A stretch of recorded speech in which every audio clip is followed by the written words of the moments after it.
کبھی کھول کر کے سیکھنے کی نیت سے اور پڑھنے کی نیت سے بھی نہیں دیکھتے، اور اسی حالت میں ہمارے آباء و اجداد میں سے کتنے لوگ قبروں میں چلے گئے۔ میرے محترم بزرگوں اور دوستوں، کیا قرآن مقدس جھاڑ پھونک اور منتر کی نعوذ باللہ کتاب ہے؟ کیا سورہ یاسین کو اللہ کے رسول علیہ الصلوۃ والسلام کی جامع احادیث میں ان فضیلت میں جو بیان کیا گیا ہے کہ سورہ یاسین کی تلاوت قرآن کریم کی تلاوت کرنے کے برابر ثواب ملتا ہے؟ کیا یہ قرآن کریم کی فضیلت صرف اسی وقت تھی کہ کوئی مرنے والا مر رہا ہو تو اس کے سر کے سامنے کھڑے ہو جائے اور سورہ یاسین کی تلاوت کرے اس کی جان نکل جائے؟ ان مقصد کے لیے قرآن کا نزول نہیں ہوا، بلکہ اس مقصد کے لیے ہوا تھا کہ انسان قرآن پر عمل کرے اور اپنے مقصد زندگی کو سمجھے۔ قرآن کریم میں ہے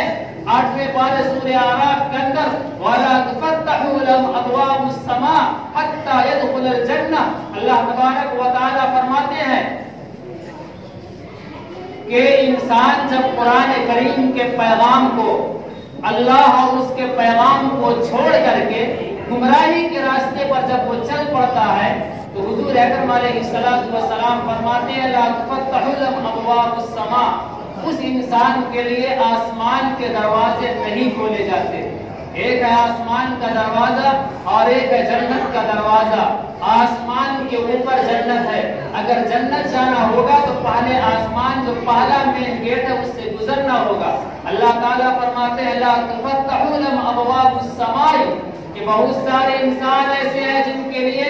آسمانوں کے دروازے نہیں کھولے جاتے۔ جب آسمان کا ہی دروازہ نہیں کھلتا تو جنت کے دروازے ان کے لیے کیسے کھولے جائیں گے؟ حضور اکرم صلی اللہ علیہ وسلم فرماتے ہیں کہ ایک انسان ہے جس نے لا الہ الا اللہ محمد رسول اللہ پڑھا،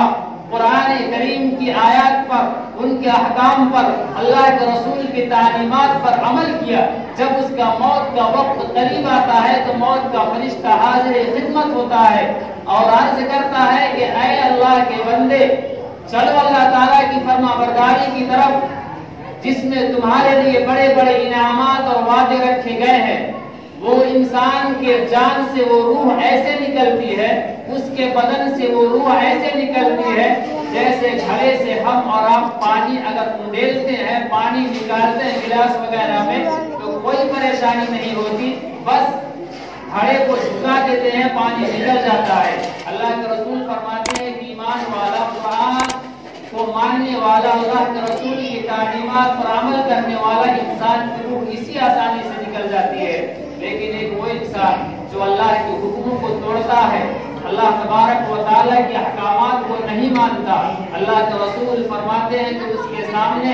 موت کا فرشتہ آتا ہے اور کہتا ہے خبیث روح، چلو اللہ تعالیٰ کی نافرمانی کی طرف، چلو اس جہنم کی طرف جو اللہ تعالیٰ نے تیار کیا ہے اپنے انکار کرنے والوں کے لیے، اپنے کتاب سے منہ پھیرنے والوں کے لیے۔ وہ روح اس کے جسم میں بھاگتے بھاگتے ادھر ادھر بھاگتی ہے اور وہ روح نکلتی نہیں۔ اللہ کے رسول اس کی مثال میں فرماتے ہیں ایک ریشم کا کپڑا ہو، ایک مخمل کا کپڑا ہو اور پیر کے درخت میں یا کانٹے کے درخت میں اس کپڑے کو پھینک دیا جائے اور کپڑے کو اچھے سے بجھا کر کے اس کپڑے کو پھر کھینچا جائے تو اس کپڑے کا دھاگا الگ الگ ہو کر کے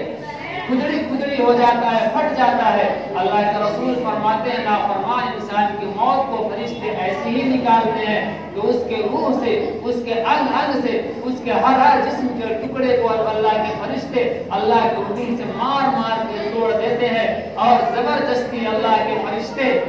اس کے روح کو نکال کر کے اس کو آسمان کی طرف لے جاتے ہیں۔